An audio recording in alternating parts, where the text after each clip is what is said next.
J'ai même pas mis le micro devant moi, vous avez pas dû m'entendre. Ah, here we go again. Hello les amis, j'espère que vous allez bien, que tout va bien pour vous, que tout se passe bien de votre côté. Les amis, je le dis pas souvent, mais si vous pouvez vous abonner, liker, partager les vidéos pour qu'on puisse vraiment avancer ensemble, pour qu'on puisse débattre, discuter. Il faut que la chaîne elle puisse prendre vraiment de la visibilité parce que ça fait très longtemps que je suis sur YouTube. Je fais des allers, des retours. Des fois je suis là, des fois je suis pas là. Comme dirait un certain philosophe. Ensemble, singe fort.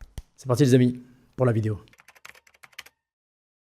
On parle souvent d'expatriation comme d'un changement de pays, un nouveau climat, une nouvelle ville, une nouvelle vie. Mais en réalité, l'expatriation, ce n'est pas seulement changer d'endroit. C'est surtout découvrir qui tu es quand tout ce que tu connais disparaît. Le choc invisible. Quand tu quittes ton pays, tu perds beaucoup de repères. Les habitudes, les gens, le confort mental. Et au début, tu crois que le défi, c'est de s'adapter au nouveau pays. Mais le vrai défi, c'est de t'adapter à toi-même. La rencontre avec soi-même. L'expatriation, ça t'enlève les distractions. Tu ne peux plus te cacher derrière ta routine. Tu ne peux plus compter sur les mêmes automatismes que tu avais. Et du coup, tu découvres vraiment ta manière de réagir, ta capacité à rebondir, ta patience, ton rapport à la solitude, ta manière de gérer l'incertitude. Tu te rends compte de qui tu es quand personne ne te connaît. Ce que j'ai appris vraiment sur moi. Moi, l'expatriation m'a appris plusieurs choses sur moi-même. J'ai appris que j'avais besoin de construire, pas juste de vivre confortablement. J'ai compris que je pouvais recommencer ailleurs, mais que je devais d'abord être aligné à moi-même. J'ai compris que le vrai changement ne vient pas du pays dans lequel tu es. Il vient de ce que tu fais avec la liberté que ce pays te donne, la leçon la plus profonde. L'expatriation ne te transforme pas automatiquement, elle t'expose juste davantage. Elle révèle tes forces, mais aussi tes doutes, tes peurs, tes incohérences, tes faiblesses, et c'est là que le travail commence. Parce qu'au final, où que tu ailles, tu te retrouves toujours face à la même personne, toi-même. Aujourd'hui, je ne vois plus l'expatriation comme un changement de pays. Je le vois comme une expérience qui te met face à toi-même, et parfois, c'est inconfortable. Et c'est aussi ce qui te fait grandir. Si toi aussi tu as vécu l'expatriation, dis-moi en commentaire, est-ce que ça t'a appris quelque chose sur toi-même que tu n'avais pas vu avant de partir. C'était tout pour moi, c'était Just Bilal et je vous dis à la prochaine sur YouTube.